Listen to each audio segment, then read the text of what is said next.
Okay, आपको LMS के अंदर मैंने अपलोड कर दिया है लिंक लिस्ट का, और हम स्टार्ट करते हैं।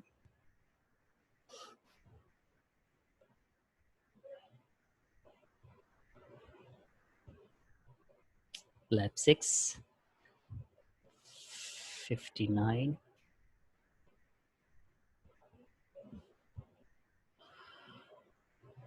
ठीक है, इसका मतलब कुछ क्लियर है और थ्योरी में अच्छा खासा आपने कवर कर लिया है। इसकी इम्प्लीमेंटेशन देखते हैं। और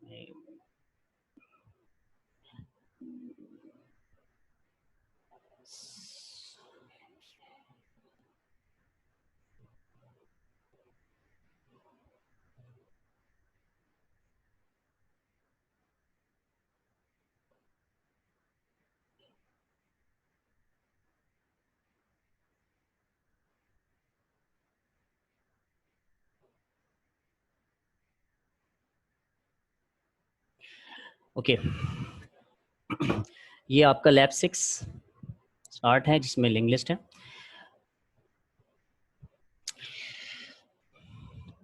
हमारी लैंग्वेजेस के अंदर और एल्गोरिथम्स के अंदर, ख़ासतौर पे हमारी लैंग्वेजेस जो है वो वैल्यूज़ को स्टोर करने के लिए कुछ स्ट्रक्चर्स रखती हैं। तो अभी तक जितने भी स्ट्रक्चर हम देखते हुए आए हैं वो किसी भी लैंग्वेज के अंदर बिल्टन होते हैं, या बिल्टन नहीं होते तो किसी लाइब्रेरी से कॉल हो जाते हैं। जैसे हमारा इंटीजर हुआ, स्ट्रिंग हुआ, एरे हुआ, ठीक है। और उसके चैलेंजेस भी वो लाइब्रेरी के अंदर ही हो, या उसकी बिल्टन फंक्शंस के हिसाब से आप क्या कर सकते हैं, उसको अचीव कर सकते हैं। चैलेंजेस क्या होते हैं, मैंने आपको लास्ट टाइम भी बताया कि अगर वो सिंगल वेरिएबल है, सिंगल स्ट्रक्चर है, तो उसको किसी भी लैंग्वेज के अंदर इम्प्लीमेंट करने के लिए आपको क्या करना पड़ता है, उसको डिक्लेयर करवाना पड़ता है, उसको इनिशियलाइज करवाना पड़ता है, और उसको फिर आप असाइन वैल्यू असाइन करेंगे। वैल्यू असाइन के बाद फिर उसको एक्सेस करेंगे, ठीक है। तो ये 4 मेथड्स होते हैं, ठीक है। तो 4 इसके जो स्टेप्स होते हैं, फेजेस कह लें। तो इस फेजेस के अंदर आप ज़रूरी है कि एक्सेस उस वक्त तक नहीं कर सकते जब तक कि डिक्लेयर नहीं किया। यानी आपने ए वेरिएबल को डिक्लेयर ही नहीं किया, ए वेरिएबल को डिक्लेयर ही नहीं किया, तो उसको एक्सेस कर सकते हैं आप?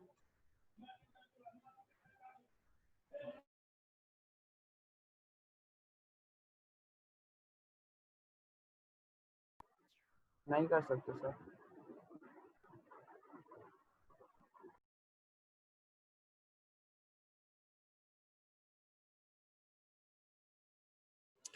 ठीक है, हम ये कह रहे हैं कि एक्सेस नहीं कर सकते, उसका मतलब फेजेस में डिपेंडेंस ज़रूरी है। डिक्लेरेशन होगी, डिक्लेरेशन के बाद उसकी इनिशियलाइजेशन होगी, इनिशियलाइजेशन के बाद फिर उसके बाद क्या करेंगे, आप उसको असाइन करके एक्सेस करेंगे। ये 4 ही हमारे पास फेजेस होते हैं। तो ये तो आ गया नॉर्मल डेटा टाइप्स की, जबकि हमारी वो डिफ़ॉल्ट डेटा स्ट्रक्चर्स के कॉल होती है। इसके अलावा हमारे पास स्ट्रक्चर्स के अंदर कुछ चैलेंजेस होते हैं, जब हम उसको ऑपरेशन जिसे कहते हैं, ऑपरेशन के चैलेंजेस। तो जो सिंगल डेटा टाइप होती है उसके अंदर ऑपरेशन फिर भी कम होते हैं, चैलेंजेस भी कम होते हैं। यानी किसी जगह वैल्यू को इंसर्ट करना आसान है, यानी इंसर्ट का मतलब है वैल्यू को असाइन करना। वेरिएबल नॉर्मल इंटीजर क्रिएट किया, नॉर्मल इंटीजर को एक वैल्यू असाइन कर दी, उसमें एक वैल्यू है, उसको क्या सर्च करें। सर्च का कॉन्सेप्ट भी सिंगल वैल्यू के अंदर नहीं आएगा। सर्च का कॉन्सेप्ट जब आएगा जब आपके पास एक ऐसी डेटा टाइप है जो कलेक्शन वैल्यू रखती है। सॉर्टिंग भी वही कॉन्सेप्ट आएगा, ठीक है। और इसके साथ साथ आप देखेंगे इंसर्ट करना, तो इंसर्ट का कॉन्सेप्ट भी उसी वक्त आएगा जब आप क्या करेंगे, उसको कलेक्शन रिकॉर्ड होगा। अगर कलेक्शन रिकॉर्ड नहीं है तो आप उसको क्या नहीं कर सकते, एक्सेस नहीं कर सकते। अच्छा, दूसरी बात, इसके अंदर आपके पास अपडेशन का आ गया, काउंटिंग का आ गया, ठीक है। इसकी कितने एटम्स हैं उसको काउंट करना, और इसके साथ सारी चीज़ें आपके पास जो चैलेंजेस हैं, हम उसको लिंक लिस्ट के चैलेंज भी कह सकते हैं कि ये कलेक्शन रिकॉर्ड। ओके, एक मैं आपको चीज़ शेयर करवाता हूँ जो लास्ट मैंने एक्टिविटी करवाई है बच्चों से, और उसमें ये आपको कुछ नज़र आ रहा है? नहीं सर, अभी तक तो मैनुअली नजर आ रहा है। नहीं, ये तो शेयर करवाया ना यार मैंने। आपका नेट तो स्लो नहीं है? अभी भी नहीं आ रहा नहीं कुछ नज़र? सर, आवाज आ रही है तो ये क्यों नहीं आएगा? नहीं, मैनुअल नज़र आ रहा है या आपको पिक्चर नज़र आ रही है लिंक लिस्ट की? मैनुअल नजर आ रही है, मैनुअल नजर आ रहा है सर, पिक्चर नहीं नजर आ रही है। जी सर, मैनुअल नजर आ रहा है।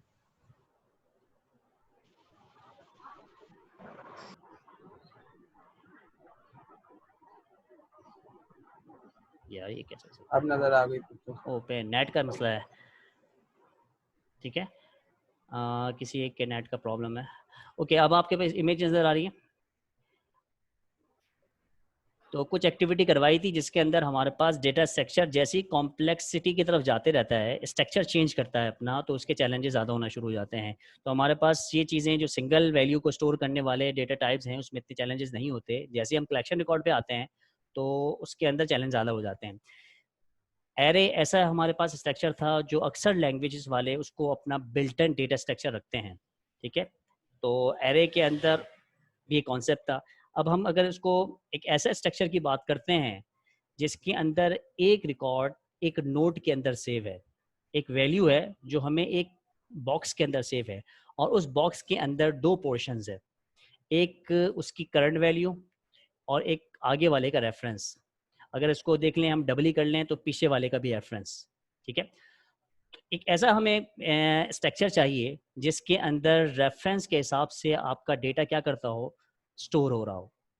अगर आप रेफरेंस किसी का रखते हैं तो इसका मतलब है कि आपको नेक्स्ट वैल्यू को जिस पर जाना है उसका रेफरेंस आपके पास मौजूद है। प्रीवियस वैल्यू आपको चाहिए तो प्रीवियस वैल्यू का रेफरेंस मौजूद है, तो रेफरेंस से क्या करेगा, मैच करेगा, तो उसकी वैल्यू भी आपको एक्सेस हो जाएगी। तो ये इस तरह का स्ट्रक्चर अगर आपको इम्प्लीमेंट करवाना है तो कोई भी लैंग्वेज इसको बिल्टन नहीं रखती।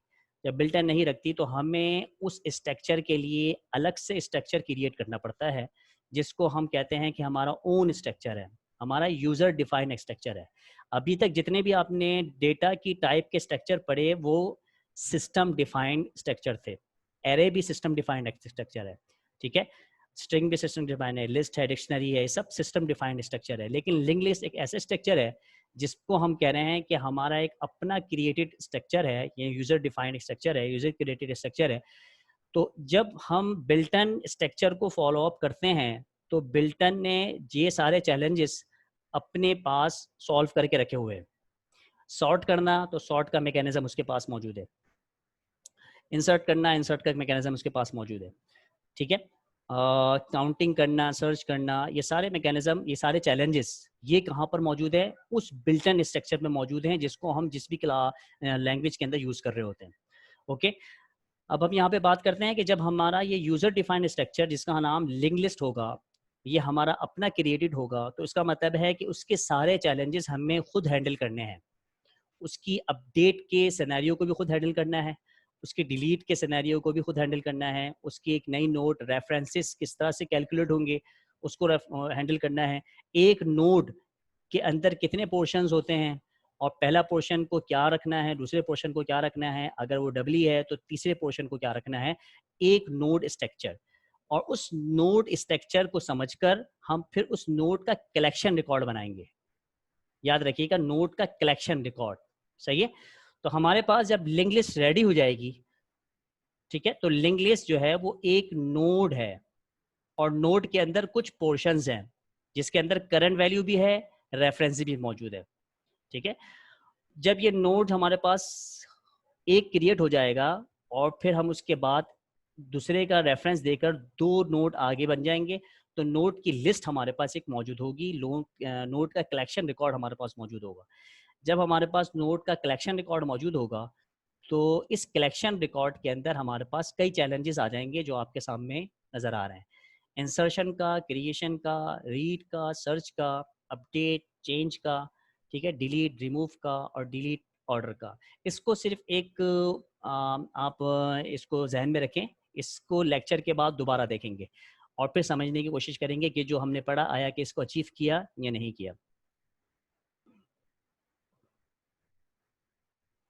ये देखिएगा, यहीं पे आ जाते हैं हम पिक्टोरियल की रिप्रेजेंटेशन के अंदर लिंक लिस्ट की।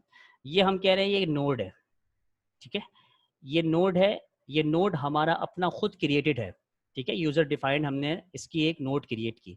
नोड के पास ये जो पोर्शन है ये हेड है, ठीक है, जिसके अंदर उस नोड की एक्चुअल वैल्यू आएगी जिसको हम स्टोर करना चाहते हैं।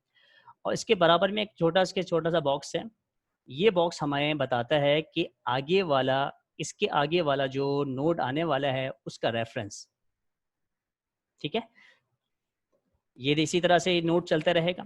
जब ये नोड अलग है तो एक नोड है, लेकिन इस नोड के पास हमने उसको एक जंजीर के अंदर क्या कर दिया, बाउंड कर दिया, इस जंजीर में कनेक्टेड कर दिया। तो अब ये बन गई लिंक लिस्ट, एक ऐसी लिस्ट जिसके दरमियान में हमने लिंक कर दिया। ठीक है, ये बात आपने थ्योरी में पढ़ी होगी। हम अब उसको स्ट्रक्चर करने जाते हैं। 6.1 देखिए आप, और 6.1 के अंदर कोड है जिसके अंदर क्लास बनाई गई है। इस क्लास के अंदर 2 मेंबर हैं, एक कंस्ट्रक्टर मेंबर है, ठीक है, और एक प्रिंट मेंबर है। ठीक है, इस क्लास का नाम हमने नोड रखा है, यानी इसको हमने, ये रिप्रेजेंटेशन जो है इसकी पिक्टोरियल, इसको कोड कर रहे हैं। तो हमने एक क्लास का नाम, इसका नाम रख दिया हमने नोड। इस नोड के अंदर कितने बॉक्स हैं? 2 बॉक्स हैं। एक का नाम रख दिया हमने इन्फो, दूसरे का नाम रख दिया हमने नेक्स्ट। ठीक है, ये दो इसकी, यानी कि इसके मेंबर में इस क्लास के अंदर 2 मेंबर हैं।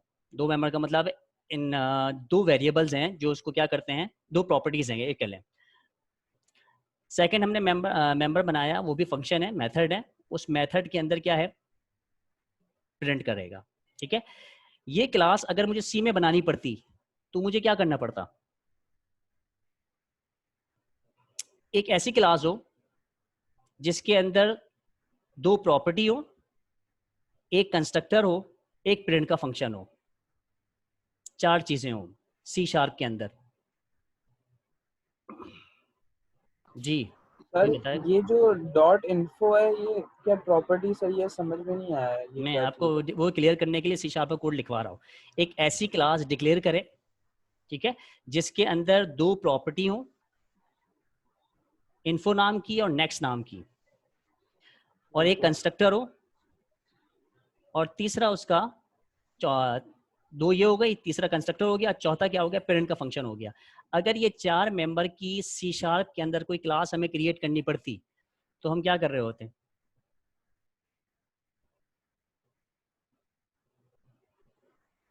मैं यहाँ लिखने की कोशिश करता हूँ, क्लास सी शार्प की क्लास क्रिएट कर रहा हूँ। ठीक है, उसका नाम मैंने रख दिया node, curly bracket open, curly bracket close.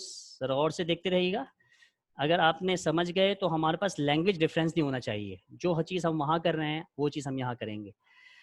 हम कहते थे कि इसको पब्लिक करें, और नाम रख दिया हमने पहले मेंबर का, जो कि हमारे पास स्ट्रिंग ले लो। ठीक है, स्ट्रिंग वैल्यू है जिसका नाम हमने रख दिया इन्फो सेमीकोलन। इसको हम गेट सेट प्रॉपर्टी कहते थे। ठीक है, मैं अब इसको पूरा लिखूं, चलो ठीक है, गेट और सेट। ठीक है, ये आपके पास एक प्रॉपर्टी हम एक क्लास में डिक्लेयर करने के लिए, सी शार्प का यही मेथड था, कुछ रिकॉल हुआ? दूसरा मेथड मैं यस कहता सर। हूँ, उसका एक नाम रख दिया मैंने नेक्स्ट। ये 2 मेंबर हमने क्रिएट कर दिए। तीसरा मेंबर हम कह रहे हैं कि एक फंक्शन हो, ठीक है, जो क्या करे, सिर्फ प्रिंट करे। तो इसका मतलब है वो रिटर्नेबल नहीं होगा, और फंक्शन होगा, ऑब्जेक्ट क्रिएट करने के बाद कॉल होगा तो पब्लिक। ठीक है, पब्लिक मेंबर होगा। वॉइड है, फंक्शन का नाम मैंने रख दिया प्रिंट, और क्या चीज़ प्रिंट करवानी है कि जो मुझे, चलो प्रिंट करवानी है, सॉरी इससे पहले और मुझे नेक्स्ट। कंस्ट्रक्टर बनाना है। ठीक है, कंस्ट्रक्टर क्या होता है, आपको पता है कि नोड क्लास के नाम का ही होता है, और वो भी फंक्शन होता है, लेकिन स्पेशल फंक्शन होता है। और कंस्ट्रक्टर में जो वैल्यू हम देते हैं इनपुट करते वक्त, यानी ऑब्जेक्ट क्रिएट करवाते वक्त, वो वैल्यू क्या करते हैं, इस प्रॉपर्टी में साइन कर सकते हैं। ठीक है, तो हमारे पास स्ट्रिंग लेवल का एक इन्फो है, मेरे ख्याल में 10 मिनट बाद ये सेशन क्लोज हो जाएगा, उससे पहले हम अपना कंप्लीट करने की कोशिश करते हैं। स्ट्रिंग नेक्स्ट, ये कंस्ट्रक्टर कॉल होगा इसका। इसके बाद हमने क्या किया, उसको असाइन करवाया। किसको असाइन करवाया? जो हमारे ग्लोबल वेरिएबल्स हैं। ग्लोबल वेरिएबल कौन से हैं? इन्फो जो कि कैप्स आई के साथ है, नेक्स्ट जो कि कैप्स एन के साथ है। हमने इसको क्या किया, इन्फो को असाइन करवा दिया जो हमारे इंस्ट्रक्टर बनते वक्त पैरामीटर में आएगा।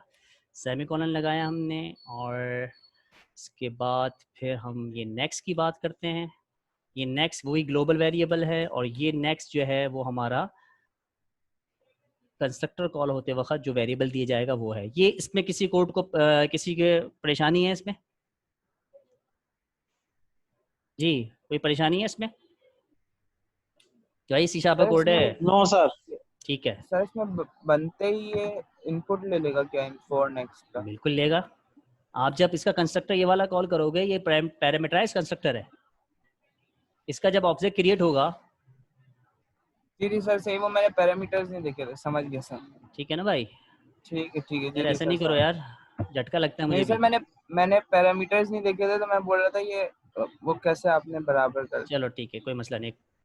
कंसोल राइट लाइन को मैंने शॉर्ट में लिख दिया और प्रिंट करवा दिया हमने जो भी वैल्यू है इसकी। ठीक है, कौन सी वैल्यू जिसको प्रिंट करवाना है, क्योंकि एक नोड है, एक नोड में इसका जब आप इसका ऑब्जेक्ट क्रिएट करेंगे तो कितने रिकॉर्ड आएंगे? 2 ही रिकॉर्ड आ सकते हैं ना, कलेक्शन रिकॉर्ड तो नहीं होगा। हाँ, जब इस क्लास का मैं एरे क्रिएट करूंगा सॉरी, तो फिर मेरे पास कलेक्शन रिकॉर्ड है। एक नोड के ऑब्जेक्ट में एक नोड की इंफॉर्मेशन होगी जिसके अंदर एक इन्फो रिकॉर्ड पड़ा हुआ होगा, एक नेक्स्ट रिकॉर्ड पड़ा हुआ होगा। कंफर्म है? इसके अंदर इन्फो में एक रिकॉर्ड होगा और नेक्स्ट में एक रिकॉर्ड होगा। सही है? तो ये मेरा स्ट्रक्चर है जिसका नाम नोड है, और मैंने इसको प्रिंट करवा दिया। किसको प्रिंट करवाना है? मैंने ग्लोबल वेरिएबल को प्रिंट करवा दिया जिसका नाम है दिस इन्फो। ठीक है, मैं इसको नहीं देख रहा कि कोड सही है नहीं है, मैं सिर्फ कॉन्सेप्ट बता रहा हूँ। मैंने दोनों वैल्यू को प्रिंट करवा दिया। ठीक है, स्टेटमेंट आपके हिसाब से आपको पता होगा सेमीकोलन लगता है नहीं लगता है क्या है। ये मेरे पास एक स्ट्रक्चर क्रिएट हो गया C# में, याद रखिएगा। क्लियर है? कोड में मसला तो नहीं है? कोई कोड ऐसा है जिसको समझ में नहीं आया हो? ये 2 प्रॉपर्टी बनाई। तो अगर नोड का स्ट्रक्चर मैं C# में उसको टाइप करूं तो ये कुछ इस तरह से बनेगा। ठीक है, इसके अलावा मेरे पास कोई चीज़ नहीं है। अब इसका मुझे ऑब्जेक्ट क्रिएट करवाना है मेन के फंक्शन में। मेन का फंक्शन आपका बेसिक फंक्शन होता है जिसमें स्ट्रक्चर होता है, तो मुझे क्या करना पड़ेगा, नोड ऐसी है, और इसका मैंने ऑब्जेक्ट नेम रख दिया। ऑब्जेक्ट नेम प्रॉपर रख देता हूँ, ऑब्जेक्ट नोड। इसका ऑब्जेक्ट क्रिएट कराया। ऑब्जेक्ट क्रिएट कराने के लिए उसका नी का क्यू का कीवर्ड आता है, फिर क्लास का नाम आता है। अब क्लास का नाम के बाद उसका कंस्ट्रक्टर आता है। कंस्ट्रक्टर डिफॉल्ट कंस्ट्रक्टर तो विदाउट पैरामीटर के होता है। ठीक है, लेकिन यहाँ पर मैंने पैरामीटराइज फंक्शन बनाया हुआ है। इसका मतलब ये है कि मेरे इसको ऑब्जेक्ट क्रिएट करवाते वक्त 2 वैल्यू स्ट्रिंग की दूंगा। इसमें दो वैल्यूज देंगे। ठीक है, इसमें मैंने नोड n1 दे दिया और कॉमा दे के मैंने क्या कर दिया, इसमें info1, वो नोड 1 था और ये क्या होगा, सॉरी ये info1 है, i1 कर दिया, और इसको मैं कहता हूँ क्या कहूँ, n1 यानी नेक्स्ट वन, सेमीकोलन लगा। अब ये ऑब्जेक्ट क्रिएट हो गया इसका। ठीक है, इसके क्रिएट होने से इसके ग्लोबल वेरिएबल के अंदर वैल्यू चले गई। इसका मतलब है कि अगर मैं इस ऑब्जेक्ट से इसका ये वाला फंक्शन कॉल करूं तो मेरे पास दोनों की वैल्यू प्रिंट हो जाएगी। यार हाँ या ना बोलो भाई, क्योंकि ये हमारा अपना जी सर ओन हो जाएगी। स्ट्रक्चर है, इसके लिए आपको इनिशियल लेवल से समझना ज़रूरी है। मैं इसको यहाँ पर ऑब्जेक्ट को हटाता हूँ और यहाँ से इसका प्रिंट कॉल कर लेते, क्योंकि प्रिंट जो है ना हमारा रिटर्नेबल फंक्शन नहीं है, तो मैं किसी में असाइन नहीं करूँगा, बस प्रिंट कॉल कर लूँगा। प्रिंट कॉल कर लूँगा तो यहाँ से आउटपुट मेरा क्या आएगा, दोनों का प्रिंट हो जाएगा। ठीक है, सॉरी, ठीक है, सही है। इससे क्या फ़ायदा होगा, ऑब्जेक्ट क्रिएट हुआ और उसने प्रिंट करवा दिया। ठीक है, तो ये हमारा है C# का कोड। इसमें किसी को कन्फ्यूजन है? नहीं होना चाहिए। ठीक है, अब आप मैं नोटेशन हटाता हूँ तो पता नहीं गायब हो जाएगा नहीं हो जाएगा। नोटेशन हटाऊँ गायब हो जाएगा, चलो देखते हैं। वाले के ये देखिएगा यहाँ पर मैंने इसका स्ट्रक्चर बनाया है, सिर्फ एक नोड का स्ट्रक्चर बनाया है और सिंगल स्ट्रक्चर। तो ये हमारा एक नोड है जिसको हम C# में इस तरह कोड कर सकते हैं। ठीक है, कैसा कोड किया हमने, इसकी दो प्रॉपर्टी हैं, तो हमने यहाँ पर दो प्रॉपर्टी डिक्लेयर की। गेट सेट प्रॉपर्टी है क्योंकि ये सेट भी होगी और गेट भी होगी, और फिर आगे हमने इसका एक कंस्ट्रक्टर बनाया जिसमें इसके कंस्ट्रक्टर इसके ऑब्जेक्ट क्रिएट करते वक्त वैल्यू पुट होगी और वो फिर ग्लोबल वेरिएबल पे सेव हो जाएगी। ये कोड इसको नोड में C# में ऐसा कोड करते हैं। ठीक है, ये नोड होगा। अब इसका हमने कलेक्शन रिकॉर्ड क्रिएट कर दिया तो वो एक लिंक लिस्ट बन गई। ये नोड में किसी को कंफ्यूजन है, इसकी मैपिंग इसके साथ हो गई या किसी को कंफ्यूजन है? तो मैं इसको एक नोड कह रहा हूं, इस नोड का मतलब है एक नोड की क्लास होगी। जब हम कोड में इसको इंप्लीमेंट करेंगे तो ये एक क्लास होगी और ये पूरी लिस्ट एक क्लास का कलेक्शन होगा, यानी लिस्ट ऑफ क्लास है। ठीक है, जो हमारी अपनी क्रिएटेड है। यहाँ पर हम पाइथन की बात करते हैं। अब पाइथन का कोड देखते हैं, ये इसको किस तरह से करता है। आपको पता है कि पाइथन यूज़र के हिसाब से बहुत फ्रेंडली है और कोड को कंसाइज करता है, तो इसको ग्लोबल प्रॉपर्टी की ज़रूरत नहीं है। पहली बात ये, ग्लोबल प्रॉपर्टी को अगर डिफ़ाइन करना है कंस्ट्रक्टर में डिफ़ाइन कर दो, ठीक है, वो उसको ग्लोबल पैरामीटर मानेगा। ये मेथड जो है ये हमारा स्पेशल मैजिक मेथड, जिसको हम कंस्ट्रक्टर कह रहे हैं। ठीक है, और कंस्ट्रक्टर में अच्छा एक काम हमने गलत कर दिया, इसके अंदर हम नन वैल्यू को डिफाइन कर रहे हैं। तो यहाँ पर n1 की जगह क्या होना चाहिए था, नन वैल्यू पास होनी चाहिए थी। यानी जैसे ही नोड का ऑब्जेक्ट क्रिएट हो, इन्फो के अंदर अपनी करंट वैल्यू जाए और नेक्स्ट के अंदर, क्योंकि नेक्स्ट जो हमारा किसी और का रेफरेंस है, तो रेफरेंस तो जब होगा जब वो नोड इससे जाके मिलेगी। तो इनिशियल लेवल पे ये सिंगल वैल्यू है। जब सिंगल वैल्यू है तो किसी का कोई रेफरेंस ही नहीं है। तो रेफरेंस नहीं है तो उसका मतलब है हम इनिशियल जब कंस्ट्रक्टर क्रिएट होगा तो हम इसमें नन की जगह क्या करेंगे, और वैल्यू की जगह नन देंगे। ये भी क्लियर है?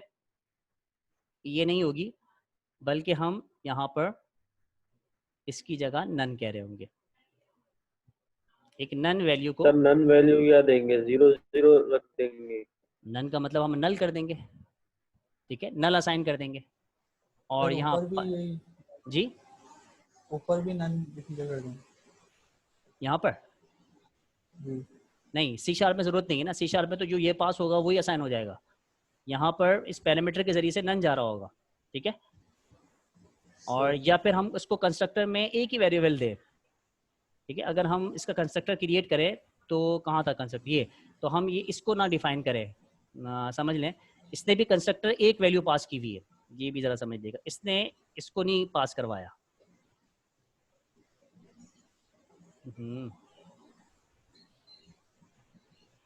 वो सब गायब कर दिया इसने, जिसको हटा रहा हूँ नहीं हट रहा।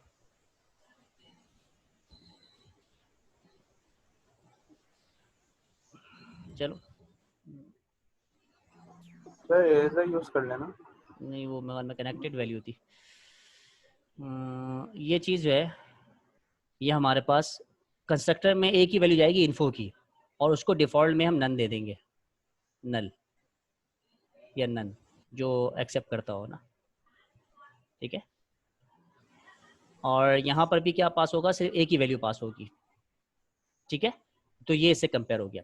अब पाइथन को किस तरह कोड किया जाएगा? पाइथन कहता है कि मेरे पास ये है कंस्ट्रक्टर। कंस्ट्रक्टर में स्टैंडर्ड कोड क्या है कि आप डबल स्लैश डालेंगे, डबल अंडरस्कोर डालेंगे, 1 2 डबल अंडर। 1 मिनट के बाद हमारा मीटिंग मेरे ख्याल में क्लोज है, मैं ज़रा देख लूँ स्टूडेंट्स कितने आए। 21 स्टूडेंट्स आए। ठीक है, ज़रा अटेंडेंस लिख दो जल्दी से, रोल नंबर और नाम सर मैसेज में चैट के ऊपर। यस, थोड़ा जल्दी कर लो। फिर हल में 21 20 22। चलो एक तो वैसे चला गया माउस।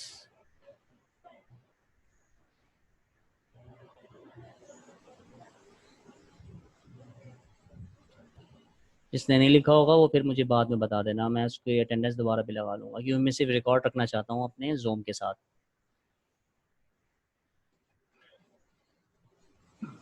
ठीक है, लॉक कर दूँ मैं, खुद ब खुद कम हो जाएगा, या अभी है किसी के अटेंडेंस बाकी? हो गया सेव।